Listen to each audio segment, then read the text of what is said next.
Welcome to the Powerlifting and Power Ballads podcast, where we bring you a weekly dose of powerlifting news, tips, and training advice with a touch of 80s rock ballads. This podcast is presented by Team Roar Powerlifting, your source of the most comprehensive coaching and meet day preparation. Here are your hosts, Josh Rohr and Laura Sturm. All right, welcome to episode 86. I am one of your hosts, Josh Rohr. And I'm Laura Sturm. So, Josh, we're going to start with our powerlifting situation first. Getting right to the point. Boom, boom, boom. On a scale of 1 to 10, 10 being very important and 1 being not very important, how important do you feel volunteering is? I think I would probably put it as like a 7 to an 8. I don't think it's like the end all be all, but I think it's very important for people to give back to the sport because, you know, powerlifting runs on volunteers. So, you know, if we, and I look at it from a standpoint, like if we had more people volunteering, like if we had 25% of our membership volunteer at one event a year, we would be able to do so many cool things. But I think that it's probably like 5 or 10% of our membership like volunteers at multiple meets. And, you know, obviously I'm super thrilled that they do, but I just think if we had more people willing to give back, we'd be able to, you know, have better spotters and loaders. I shouldn't say better, have more spotters and loaders where people can not feel obligated to work every event. And same with the referees. Yeah. So I think it's important. I'm gonna say 7 or an 8. Yeah, I'd probably say 8 or 9, truthfully. Myself, I feel like there's a lot of people that go to meets a lot and like they share on their buddies and they're there at every meet and they've never volunteered at a meet. And like if you're there watching meets constantly, or if you're lifting in meets, like, you know, there's a lot of people that do like every meet that they can, like 3 or 4 a year. And if you've never volunteered at a single meet, you're not. It's just a lot of take and not much give. And I know, you know, every meet is paid for, but the thing is too, it's no one's making money off this. It's a lot of work. Yeah, it's a lot of work. If you're lifting, volunteer to meet. There's one meet we went to that was like, to lift at the meet, you had to bring a volunteer. I like that. I like that. It was nice. And it made people go, oh, wait, I have to find a volunteer. And they did. Yeah. Somehow. Right. You know? Miracle. Yeah, right. Couldn't do it. Or they volunteered themselves. And I think it's really important. And I like how, you know, volunteering is recognized now.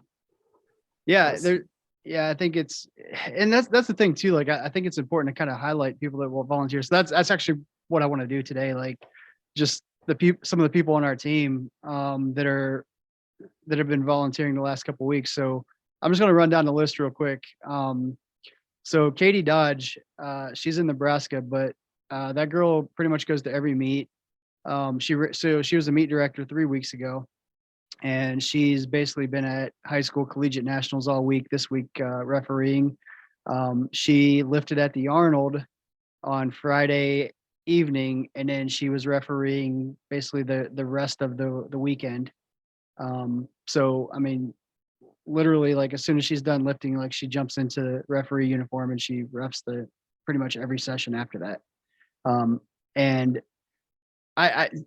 so that's super impressive to me. Like, I don't know how she does it, to be honest. Like, I know she wants to give back, but like she literally works her butt off like every single session, as soon as she's done lifting. So I just think that's really cool. And you know, same with Ashley Hanna. She was at military nationals 2 weeks ago running the score table. And she's at high school collegiate nationals in Lombard, Illinois right now, doing, refereeing as well. So she's another one that, you know, kind of does a little bit of everything. And the other thing I'll say on her and Stacy Metcalf, both at military nationals, when the meet was over, you know, we're loading the trailer up and both of them stuck around and, you know, helped carry, you know, plates and TV screen, everything out to the trucks and trailers. And that's something that people don't realize, you know, when the meet's over, the meet's not over for the meet directors. And, you know, I was there helping Dave Goodwin, so I was not the meet director, but, you know, there were a few people that stayed, but a lot of people just, you know, left. And I just think it's super cool. And, things, I guess just to make it more aware, make people more aware, like there is still a lot of work after the meet's over. So an extra hand would never be turned down at that point. No, you filled Um, up a few trailers yep. after meets. Yep. So Katie Jones she's the Kansas State chair. She just ran a meet this past weekend. She's one of our lifters as well. I think I just said she was state chair, right? So yeah, Mhm. she's the state chair and meet director. So going back to military nationals again last weekend, James Vang, myself, David Dix, Chris Elmore, and Wesley Toller, we all spotted and loaded. And Wesley and Wesley also stayed around to help load the trailer and stuff for a while. So those things I just want to say, like, those things are really appreciated. And, I just kind of was thinking about this because I'm seeing, our lifters on the refereeing at nationals. I see them, working I left Amy Pancake off this list. She was working the score table at military nationals also. So that's the thing, like we just listed like over 10 people on our team that are giving back to the sport. And that's something that's super important to me. And I really am happy that, people are, I guess, hopping on board with that, as well. So Yeah. Anyway. It's just part of the team environment, right? Yeah. And I think, if more teams did that, like, Mhm. I don't know, like, so I had a great time, like working the meet with our team. Like we were, Elmore, David and myself were on the same platform, spotting and loading. And, in between when we had a break, like running over and talking to Amy and Ashley on the computer. And, Stacy was there, helping coach because I was spotting and loading. So, got to, BS with her in between, during breaks and stuff like that too. And then she stayed to help tear down. And I don't know, I just think it's a really cool, Mhm. It's just a cool thing. And you get to kind of know people better, because we're outside of the gym. I mean, we're at a meet, but we're not training where it's about everybody else at that point. Like we're helping with the meet and things like that. So we can kind of just, I don't know. Yeah, have I think fun. have fun. And I think it's important. I mean, I could probably rank it higher. Like you said 8 or 9, right? Yeah. I'd probably mark it. I say 7 or 8 because, I think for most people it's probably like a 1 or a 2. So, even getting, getting, so I think that's the spectrum of it. I think the people that it's important to, it's a 9 or a 10. The rest of the people, it's probably a 1 or a 2. So if everybody could kind of fall in the middle a little bit more, we'd have a much larger pool of people to volunteer. I think the meets would be able to be even better than they are now. Like, meet directors would be less overworked because they'd have more staff to help with everything. And I don't know. Yeah. That's my dream for powerlifting, is just having more people get involved. It's a dream. It's a dream. Yeah. So I have a question. And if we don't like the direction this is going, we can edit it out. But so my question for you kind of relates to a little bit you retiring from competing. But my question is, what was my role in that? Did I push too hard? Did I and I'm not saying it's, exclusively my fault or anything, but I was thinking about this the other day. Like, there's times where, people just are struggling a little bit or just not, 100% into a training session. And sometimes I can be a little bit like in your face about it, where I can see how that can be like more like a job versus having fun. So I guess Oh, I open the floor to see what you have to say about that. I would have to say it had nothing to do with how hard you pushed or didn't push me by retirement. It had more to do with just a lot of things in my life coinciding. So it wasn't being pushed too hard for sure. I mean, it did at some point start to feel like a part-time job. Yeah. And then, I was owning a gym and running a gym. So all that kind of got like blended together and mushed together. So, it was the injury and the rehabbing, and then COVID hitting at that exact time, and then moving. It was just a lot at once. And it just made me go, oh, well, hey, maybe life isn't all about just achievements and lifting. I could be a normal person for a little bit. And, I don't really miss competing. I miss the training environment. I do miss training. Like, I miss training with the team. Yeah. And I miss, like for 3 days a week for years, like I was there in the gym like clockwork. I barely ever missed a day of training. Yeah. And that's on me. I mean, that's just work ethic and probably pushing myself so hard. I miss the training. I miss the team environment. And I miss hanging out and then going out to lunch afterwards. We used to, go to Opa and stuff and get Greek food, and, that team environment and training was great. And I do miss the part of competition that, like, when you're not lifting anymore, like after lifting. Yeah. That was always fun. And I think there was a couple of meets where we just, as a team, went out and we got a, Airbnb, and it was a blast, just an absolute blast. Yeah. And I missed that part. Yeah. And traveling with, our national team, that was a lot of fun too. Yeah. Yeah. No, I agree. So I guess what, I don't know what got me thinking about this exactly.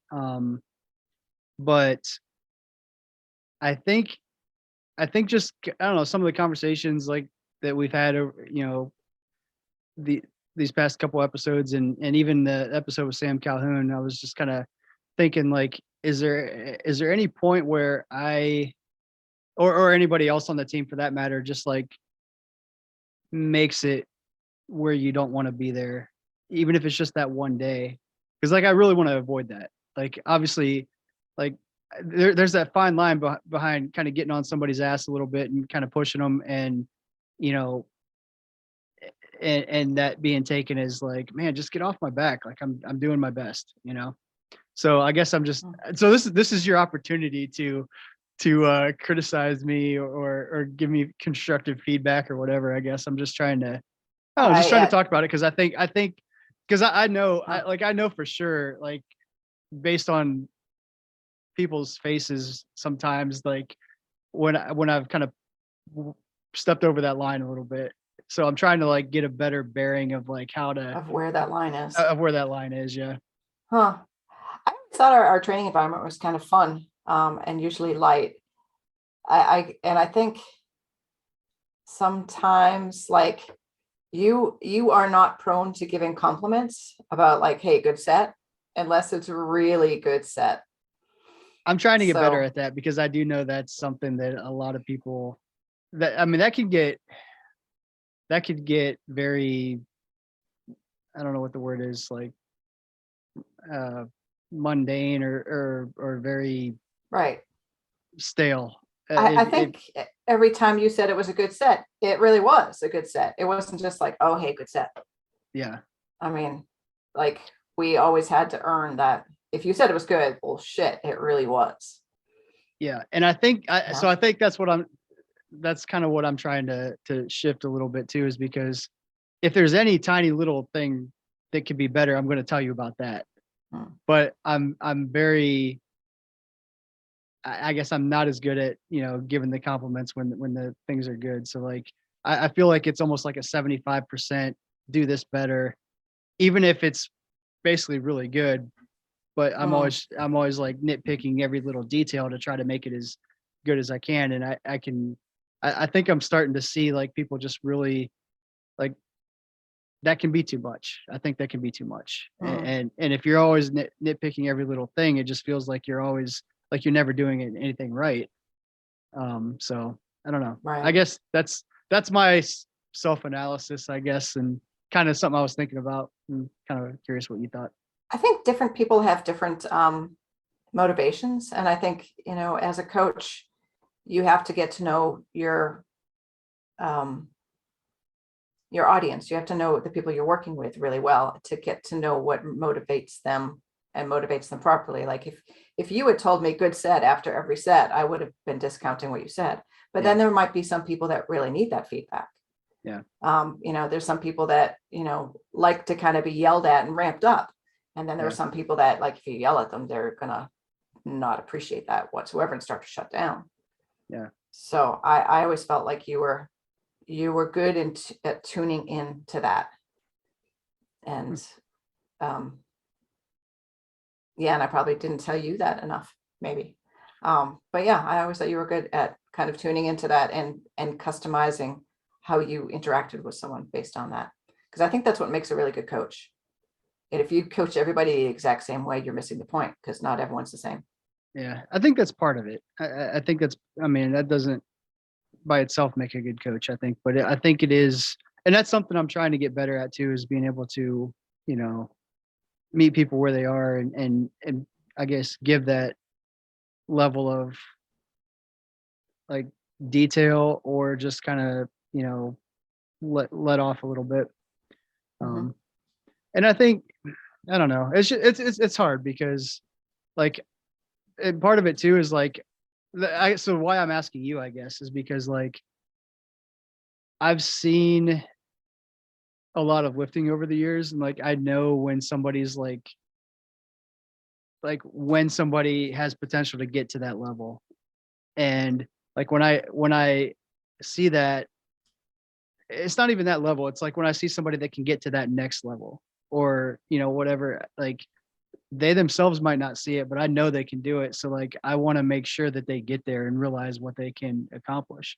And I think sometimes, I guess my concern is that I kind of maybe overdo it and push people away a little bit sometimes. Just a thought. No, wrong. Okay, cool. Well, I'll take that. I'll accept that answer. So I think, yeah, that was, I don't know, it's just something that was on my mind. It wasn't really even a planned discussion tonight, just something I thought about. So. Cool. Okay, well, we've been watching a lot of Chad skits. Do you know who Chad is? Chad skits? Chad. Chad on Silent Live. Chad. No, I don't. Gosh. I mean, maybe. Hope. You're gonna have to like fix me. Hope needs to like educate you. All right. Yeah. So I'll have to send this to you later, but we have this ongoing thing where if you know who Chad from Silent Live is, we just say, okay. And then we just move on. I don't understand. Anyone who knows what I'm talking about would just be like, okay, and then just move on. Okay. Well, so moving on. There you go. Got it. It took me a minute to understand what you're telling me to do. I'm going to have to send you this skit so you know what I'm talking about. Yeah, I guess so. All right. Anyway, let's move on. Chad. Okay. Number 2 movie soundtracks. Let's see. We got Amber Riley. Her number 2 is The Graduate, and her reasoning is the whole track is Simon and Garfunkel. Need I say more? Yeah, that's a good pick. I hadn't thought about The Graduate. That was a lot of Simon and Garfunkel back in the day. Yeah. Do you know who Simon? You do. Do I know who Simon and Garfunkel is? Yes. So my brother named his first son Simon, and for about a year he insisted his middle name was Garfunkel. And it wasn't really? No, it wasn't, but he was very adamant, and I was starting to believe it. I was 90% sure when he first said it that it was a joke, but then he literally kept it up for like a year, and I'm like, man, maybe he's serious. That's amazing. I love it. Awesome. Dawn Dotson had Guardians of the Galaxy. Ha. She says you can't go wrong with 70s music. I agree. I love that. It's a soundtrack. And my only problem with that soundtrack is that it's a Disney movie. And I think Disney's a little mainstream. I mean, but Guardians of the Galaxy is funny. Yeah, I mean, I love. Yeah, I mean, I don't know if you can go. I mean, so and we'll get to that. I'll come back. I'll circle back to that. Okay, we'll get back. All right. Justin Little had Harry Potter and the Sorcerer's Stone. Hedwig's Flight song is an instant iconic classic. Never seen it. Know it. No. Yep. Have to take your word for it. You will watch these movies at some point. At some point, yeah. Yes. Amy Hutchison had Moulin Rouge. Maybe I'm not pronouncing that correctly. Kind of butchered that. Moulin Rouge. She said, okay, maybe this brings me back to my college nights watching movies in the dorm before hitting the bars, but it is sure the best cover album of all time. That's funny. College. Okay. I feel really old now. Yeah. Anyway, Stacey Metcalf had Purple Rain. Dude sings, acts, performs, writes. This is pretty much his movie. Everyone knows these songs. Agree. Yeah. Amy Pancake also had Purple Rain. Purple Rain. Great music, and I love the controversy it caused in the 80s.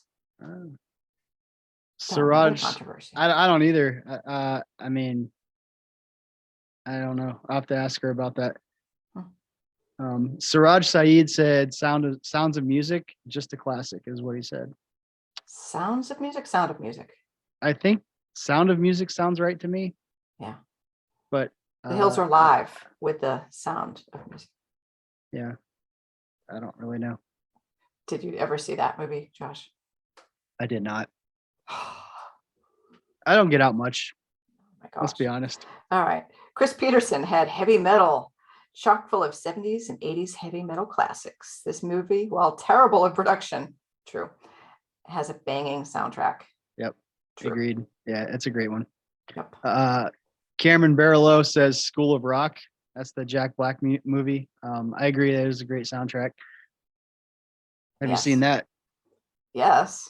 Okay, just making sure. I mean, I don't know. That's like one I have seen, so I thought I'd try to get you. Nice try. Jim Battenfield had Last Action Hero, and his question was, have you seen the movie?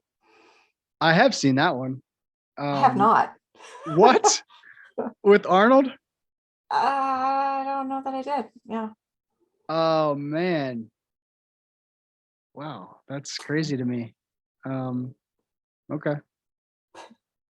Well, anyway, my number 2 was Top Gun. I feel like I don't need to defend this one, but Kenny Loggins, It's a good one. Berlin, Take My Breath Away. Yeah. I definitely like it's a great sound. It's a great movie, but it's a great zone. Yeah. Yeah. That I shouldn't have to defend that one. I think that could have been higher on the list too, but Daria had Rocky IV. Rocky IV. Not many movies were so well loved, and there's that statue of the protagonist outside a museum that predates the movie. So they literally added the statue due to the impact. Well, yeah. So, yeah, I want to say the statue was there. So the statue showed up in Rocky 3.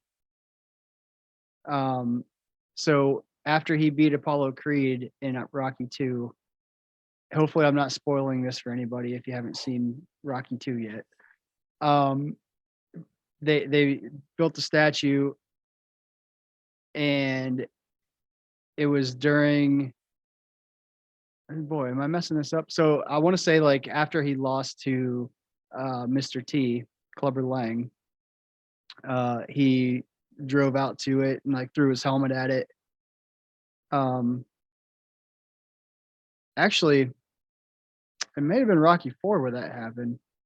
Boy, I'm messing this up now. I feel like I'm You got to go back and watch your Rocky movies. We just watched them all. So like we literally watched one through. So my nephew was here a little while ago, and we literally like watched them all. And we got all caught up now. We actually watched Creed 2, so we're waiting on the next one. But anyway, yeah, so it's a great movie. Daria, I agree with you. I don't know why I'm trying to sound smarter than I am. Let's was it Chris? Isn't that the one? Move On from Saturday Night Live? Chad. Damn it. I'm like, who's Chris? What are you talking about? All right. Well, my top 4, number two. We're on number two. Was also Purple Rain, because Prince's best music all in one movie soundtrack. Maybe not all the best, but pretty damn close. It's like a greatest hits Purple Rain extravaganza movie soundtrack. Amazing. Yeah. Yep. 3 people had that for this week, so. Right. So it must be right. It must be right. Exactly. Yes. I've New lost lifter to this tip. glass case of emotion. Okay. The new lifter tip for this week: shin length socks for deadlift. Knee length, you mean? Right? I don't know. Make it a habit to put them on as soon as you finish your third attempt bench. Too many people go out for the first deadlift without having them on and time out. And because they're not already on. And if you are simply already on, you just pull them up. Yeah. Put on your deadlift socks early. Yep. Yeah. I've seen this happen at military nationals, and I saw it happen at the Georgia State meet, where people go out for their first deadlift, and they go out with 60 seconds on the clock, plenty of time, but that's not enough time to take your shoes off, change socks, put your shoes back on, and go pull. So if you have them on already, just make it a habit. As soon as the bench is over, put them on, put your shoes on. Then if you happen to forget, at least they're on. You can just pull them up and not time out. Yeah. So. When you say shin length socks for deadlift, you mean push them down. Got it. I have a hard time. It's Monday. I would always put my deadlift socks on when I was squatting and just push them down then. Yeah. I mean, that's probably the easiest thing to do. Yeah. The whole day might become a huge cluster and things could go running super fast. And the last thing you need to do is take off your whole shoes. Yeah. Put on another pair. What if you can't find them? Minimize. So I have this thing I call the fuck up fairy, and she flies around and waves her magic wand and hits me often. And so I try to avoid the fuck up fairy by doing anything ahead of time. So yes. Sounds legit. Yeah. Someday I'm going to make t-shirts with like a fuck up fairy, and she's like dazed Tinkerbell, Yeah. I think a lot of people are struck by the fuck up fairy. That's a good one. That could be a popular shirt. You should get those made. Yes. Yeah. I need an artist. Yes.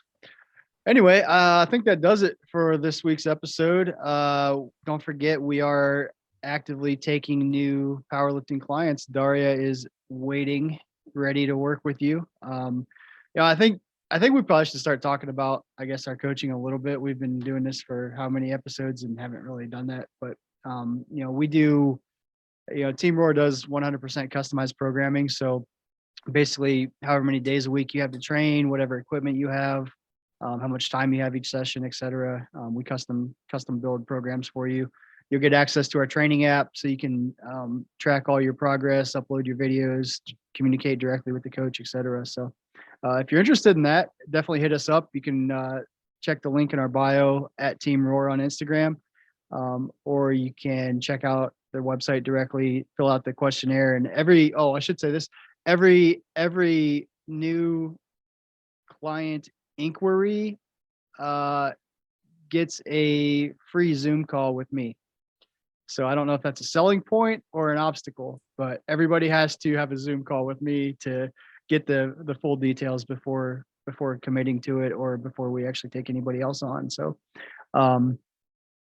maybe that's a hit or miss depending. But anyway, if you are interested, you can go to the website teamroar.com/get-started, and you can fill out the questionnaire and schedule the Zoom call online there. But I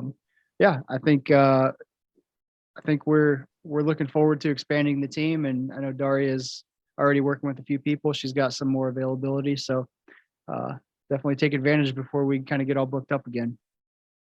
If you want to. Way to sell it. Yeah, if you want to. Okay. It's like the people that are always like complain about how much weight's on the bar that they're lifting. I'm like, well, I guess we don't have to get stronger. We could just kind of go ahead and take some weight off. Not a big deal. It's I feel like fine. it's the same thing. If you want to get stronger, I guess come train with us. But if not, Yeah. that's cool. Right. Do you? True. If you want to get stronger, I like it. Yeah. Cool. That's what it's about. That's what it's about. All right. Well, I think that does it. Don't forget to follow us on Instagram at PL Ballads Podcast. And if you are listening on Spotify, Apple Podcasts, or whatever, it turns out you can give us a 5-star review if you're so inclined. Some people have done that recently, and I was notified through something, an email or something. So I appreciate that. And apparently that does good things. It makes it, I don't know what it does. I think it helps with the search results if somebody Okay. searches on powerlifting. Cool. All right. So good stuff. Well, So yeah. So give us a rate. if you don't mind, give us a 5-star review. But be honest. If it's a 4, go ahead and give us a 4. Both I'm the of our worst. listeners haven't done this already. Well, maybe. So we just had 2 Oh. reviews like last week. So So both of them did. I'm assuming that both of them did. So Yeah. All right. We're yeah. good then. Anyway, we're good. All right. All right, Well, we'll catch you guys next week. Have a good week, and we will talk to you soon. Later. Bye now. Thank you so much for listening. If you enjoyed today's episode of the Powerlifting and Power Ballads podcast, please remember to subscribe and share it with your friends.